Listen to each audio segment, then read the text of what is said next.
এই একটা সিঙ্গেল ভিডিওর মাধ্যমে এসবিআই ক্লার্ক সম্পর্কে যা তোমাদের কনফিউশন আছে, যা তোমাদের কোয়ারিজ আছে, সমস্ত কিছু ক্লিয়ার করার চেষ্টা করবে। তো ভিডিওটা অবশ্যই শেষ অবধি দেখো, খুব ইম্পর্ট্যান্ট একটা ভিডিও হতে চলেছে। আর যারা চ্যানেলে নতুন তারা অবশ্যই চ্যানেলটিকে সাবস্ক্রাইব করে দিও, আর ভিডিও ভালো লাগলে অবশ্যই একটা লাইক করো।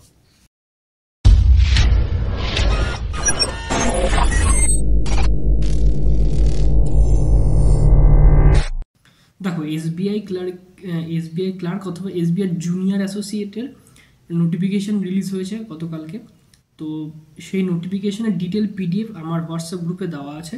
তো যারা হোয়াটসঅ্যাপ গ্রুপে জয়েন করতে চাও তারা দেখবে ডেসক্রিপশনে লিঙ্ক পাবে, তো তোমরা সেখান থেকে গ্রুপে জয়েন হতে পারো।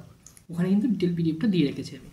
আচ্ছা, এর বাইরেও কিছু ইম্পর্টেন্ট পয়েন্ট। তো তোমরা জানো প্রত্যেকেই যে এসবিআই জুনিয়র অ্যাসোসিয়েট বা এটার একটা ক্লারিক্যাল লেভেলের এক্সাম হয়। তো সে কারণে এই এক্সামে কোনো রকম ইন্টারভিউ কিন্তু কোনো থাকে না, ঠিক আছে। এখানে দুটো অপশানস, দুটো স্টেপ রয়েছে, ঠিক আছে। একটা হচ্ছে তোমার প্রিলিমিনারি এবং মেন্স, ঠিক আছে। তারপরে যেটা থাকে সেটা হচ্ছে এলপিটি, ল্যাঙ্গুয়েজ প্রফিসিয়েন্সি টেস্ট যেটাকে বলা হয়, ঠিক আছে। তোমাকে প্রিলিমিনারি কোয়ালিফাই করতে হবে, তারপরে মেন্স, তারপরে এলপিটি থাকে। এলপিটি হচ্ছে তুমি যে স্টেটের জন্য অ্যাপ্লাই করছো, ঠিক আছে, যে স্টেটের জন্য অ্যাপ্লাই করছো সেখানকার যে রিজিওনাল ল্যাঙ্গুয়েজ আছে সেটা যদি তোমার 10-12 ক্লাসে তুমি যদি না পড়ে থাকো তাহলে তোমার এলপিটি দিতে হবে। ধরো তুমি ওয়েস্ট বেঙ্গল থেকে অ্যাপ্লাই করছো, তুমি ওয়েস্ট বেঙ্গলের বাসিন্দা, তুমি ওয়েস্ট বেঙ্গল থেকে অ্যাপ্লাই করছো, এবার ওয়েস্ট বেঙ্গলের রিজিওনাল ল্যাঙ্গুয়েজ তোমায় জানতে হবে বাংলা, ধরো, ঠিক আছে। বাংলা, এবার তোমার যদি বাংলায় যেটা থাকছে সেটা যদি তোমার 10-12 তুমি পড়ে থাকো তাহলে তোমার কিন্তু এলপিটি দিতে হবে না। এবার দেখা যাচ্ছে অন্য কোনো স্টেটের একজন, ধরো গুজরাটে বাড়ি তার বা রাজস্থানে বাড়ি তার, সে দেখা যাচ্ছে ওয়েস্ট বেঙ্গলে থেকে অ্যাপ্লাই করছে। এবার তার তো ছোটোবেলায় মানে 10-12 বোর্ডে এক্সামে তো সে বাংলা পড়েনি, তাহলে তাকে কিন্তু এলপিটি দিতে হবে। এবার তোমার ক্ষেত্রে সেম, তুমি যদি ধরো পাঞ্জাব থেকে অ্যাপ্লাই করছো, বা তুমি ধরো কথা বলছি যে তুমি উড়িষ্যা থেকে অ্যাপ্লাই করছো, তাহলে তুমি সেখানকার উড়িয়া ল্যাঙ্গুয়েজ তোমায় জানতে হবে, তার জন্য তোমায় ওখানে গেলে এলপিটি দিতে হবে। তো এরকম হচ্ছে ব্যাপার। তো এবার প্রিলিমিনারিতে 3টে সাবজেক্ট থাকছে, একটা হচ্ছে ম্যাথ মানে কোয়ান্টিটিভ অ্যাপটিটিউড, রিজনিং আর ইংলিশ, ঠিক আছে। মেন্সেও সেম থাকবে, কোয়ান্টিটিভ অ্যাপটিটিউড, রিজনিং, তারপরে ইংলিশ থাকছে, সাথে ওখানে গিয়ে অ্যাড হচ্ছে জেনারেল অ্যাওয়ারনেসের পেপারটা, ঠিক আছে। তো এই হচ্ছে ব্যাপার। এর পাশাপাশি যেগুলো ইম্পর্টেন্ট পয়েন্ট সেটা হচ্ছে যে তোমার এজ লিমিট, কারা অ্যাপ্লাই করতে পারবে। যারা জেনারেল ক্যাটাগরি অ্যাপ্লিক্যান্ট থাকছে তারা কিন্তু 28 বছর বয়স অবধি তারা দিতে পারবে, ঠিক আছে। এবার দুটো ডেটের কথা বলে দেওয়া আছে, সেটা ডিটেল নোটিফিকেশানে তোমরা কিন্তু সেখানে ডেট দুটো দেখে নেবে।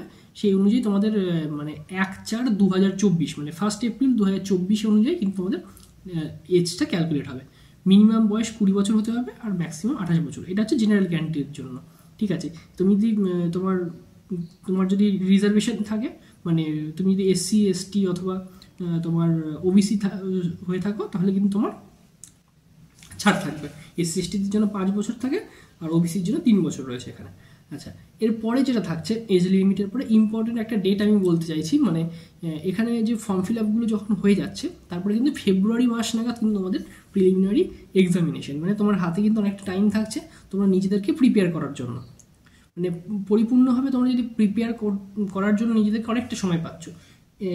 প্রিভিয়াস যে এক্সামগুলো হয়েছে সেখানে যদি তোমাদের ক্লিয়ার হয়নি অনেকের, ঠিক আছে, একটা চাপ মাথার মধ্যে কাজ করছিলই, তো এই সময়টা কিন্তু নিজেদেরকে পুরোপুরিভাবে প্রিপেয়ার করা যাবে, ঠিক আছে। এরপরে আমি এসবিআই ক্লার্কের স্ট্র্যাটেজি নিয়ে অবশ্যই একটা ভিডিও আপলোড করবো চ্যানেলে, সেটা কিন্তু অবশ্যই দেখে নেবে।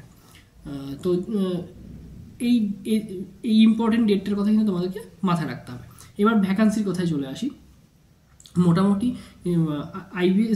এসবিআই ক্লার্ক অর্থাৎ এসবিআই জুনিয়র অ্যাসোসিয়েটের কিন্তু ওভারঅল যদি সমস্ত স্টেটগুলো নিয়ে আলোচনা করা হয় তাহলে কিন্তু প্রায় 13,000-এর ওপরে ভ্যাকান্সি রয়েছে, ঠিক আছে। সেখানে দাঁড়িয়ে আমাদের ওয়েস্ট বেঙ্গলে জেনারেলে প্রায় 504টা মতো ভ্যাকান্সি রয়েছে, ঠিক আছে। ওয়েস্ট বেঙ্গলে কিন্তু এবার যথেষ্ট ভ্যাকান্সি থাকছে। তো তোমরা যারা ওয়েস্ট বেঙ্গলে, অনেক ক্ষেত্রে দেখা যায় ভ্যাকান্সির কারণে অনেক সময় ওয়েস্ট বেঙ্গলের অনেকেই বাইরের স্টেট থেকে অ্যাপ্লাই করে, তো এবার মনে হয় না অ্যাপ্লাই করার সেরকম দরকার রয়েছে। এবার কিন্তু যথেষ্ট পরিমাণ ভ্যাকান্সি থাকছে আমাদের এসবিআই ক্লার্কে, ঠিক আছে। এরপরে যেটা ইম্পর্টেন্ট বিষয়, যারা একদম নতুন ফর্ম ফিল আপ করতে যাচ্ছ এসবিআই ক্লার্কের, ঠিক আছে, তাদের মনে কয়েকটা কনফিউশন থাকে, ঠিক আছে, যে ফটো কীভাবে আপলোড হবে, ঠিক আছে, কীভাবে ফর্ম ফিল আপ করবে, ঠিক আছে, এইগুলো নিয়ে একটা তোমার কিন্তু কনফিউশন থেকেই যায়, ঠিক আছে। ফর্ম ফিল আপ করার জন্য তোমার যেটা লাগছে সেটা হচ্ছে একটা তোমার মানে তোমার পাসপোর্ট সাইজ মানে তোমার ফটোগ্রাফ লাগবে, কালার ফটোগ্রাফ লাগবে, ঠিক আছে, লাগবে তোমার কি লেফট থাম ইমপ্রেশন, ঠিক আছে, মানে বাঁ হাতের যে তোমার বৃদ্ধাঙ্গুল যেটা থাকছে লেফট থাম ইমপ্রেশন লাগছে, ঠিক আছে। আর লাগছে কি এটা ডিক্লারেশন। এবার ডিক্লারেশনে কী লিখতে হবে, মানে তোমার নাম, তোমার সমস্ত কিছু কিন্তু তোমার যে নোটিফিকেশনটা আউট হয়েছে সেখানে কিন্তু ফরম্যাটটা দেওয়া আছে, সেই ফরম্যাটটাই তুমি একটা সাদা কাগজে তুমি লিখবে, সেখানে বলে দেওয়া থাকে কোন কালিতে, ব্লু কালিতে না ব্ল্যাক কালিতে লিখতে হবে, ব্ল্যাক কালিতে লিখতে হবে মেনলি। তো সেইটা তোমরা ওই ডিক্লারেশনে যে ফরম্যাটটা দেওয়া থাকবে সেটা দেখবে, একটা সাদা কাগজে সেই ফরম্যাটটা লিখবে, ঠিক আছে, সেখানে যেখানে তোমার নাম লিখতে বলা হবে সেখানে নাম লিখবে, ঠিক আছে, তোমার ডেট অফ বার্থ লিখতে বলা হবে সেগুলো লিখবে, লিখে সে পুরোটা লিখে একটা সেটাকে স্ক্যান করতে হবে, ঠিক আছে। কারণ এই ডিক্লারেশন বা সেলফ ডিক্লারেশন যেটা থাকছে সেটা কিন্তু আপলোড করতে হবে, ঠিক আছে। তো সেটাই সেখানে সমস্ত কিছু বলে দেওয়া আছে নোটিফিকেশনে, কত কেবি থেকে কত কেবি সাইজ করতে হবে, কোন জেপিজি ফরম্যাটে রাখতে হবে, কি করতে হবে, সমস্ত কিছু কিন্তু ডিটেল বলে দেওয়া রয়েছে। তো তোমরা সেই নোটিফিকেশনটা একবার পড়ে নিয়ে সেই অনুযায়ী কিন্তু তোমরা সেটা আপলোড করো, ঠিক আছে। এবার সেখানে থাকবে একটা স্টেট প্রেফারেন্স থাকবে, আর তোমার এক্সাম সেন্টার চুজ করার ব্যাপার থাকবে। মানে তুমি ধরো, আমি কথার কথা বলছি, তুমি গুজরাটের পরীক্ষা দিচ্ছ, গুজরাট স্টেটের জন্য অ্যাপ্লাই করছো, ঠিক আছে। আইবিপিএস বা অন্যান্য পরীক্ষায় কী হয়েছে, ওই স্টেটে গিয়ে তোমায় এক্সাম দিতে হবে, ঠিক আছে। এখানে সেরকম কোনো ব্যাপার নেই, এখানে তুমি ধরো গুজরাটের জন্য অ্যাপ্লাই করছো, আমি কথার কথা বলছি, তুমি কিন্তু ওয়েস্ট বেঙ্গলে বসেও তুমি সেই এক্সামটা দিতে পারবে, ঠিক আছে। তো তুমি যদি ধরো নর্থ ইস্টের কোনো স্টেটের জন্য যদি অ্যাপ্লাই করে থাকো, ঠিক আছে, সেটা কিন্তু তুমি কলকাতাতে বসেও তুমি এক্সাম দিতে পারো। তো এক্সাম সেন্টারটা প্রিলিমিনারি এবং মেন্সের যে এক্সাম সেন্টারগুলো থাকে সেগুলো দেখে নেবে। ওয়েস্ট বেঙ্গলের ক্ষেত্রে অনেকগুলো এক্সাম সেন্টার রয়েছে, হাওড়া রয়েছে, হুগলি রয়েছে, গ্রেটার কলকাতা রয়েছে, ঠিক আছে, আসানসোল রয়েছে, দুর্গাপুর রয়েছে, শিলিগুড়ি রয়েছে। তো সেইগুলো একটু দেখে নেবে, দেখে নিয়ে সেই মতো করে তোমরা অ্যাপ্লাই করবে, ঠিক আছে। প্রিলিমিনারি এবং মেন্স দুটোই অ্যাপ্লাই করার জায়গা থাকবে, সেগুলো একটু দেখে নেবে, ঠিক আছে। এটা হচ্ছে মেন বিষয়, এগুলোই ছিল। এরপরে যেটা বক্তব্য সেটা হচ্ছে যে তোমরা যে প্রিলিমিনারি এবং মেন্সের যে সাবজেক্টগুলো থাকছে, প্রিলিমিনারিতে তোমার 100 নম্বরের পরীক্ষা থাকছে আর মেন্সে 200 নম্বরের থাকছে।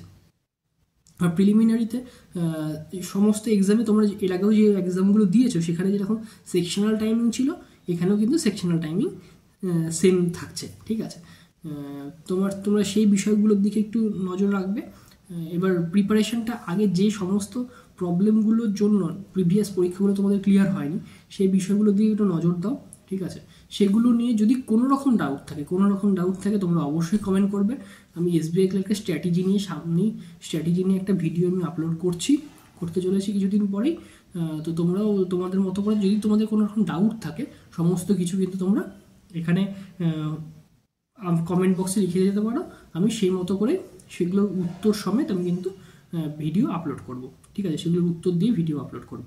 তো যাই হোক, ভিডিওটাকে আর বেশি বড় করছি না, ভিডিওটা এফডি থাকছে। তো যাই হোক, আবার বলছি, যারা চ্যানেলে নতুন অবশ্যই চ্যানেলটাকে সাবস্ক্রাইব করে দিও, আর ভিডিও ভালো লাগলে অবশ্যই একটা লাইক করো। তো চলো, ভিডিওটা এই পর্যন্ত থাকছে, দেখা হচ্ছে নেক্সট ভিডিওতে।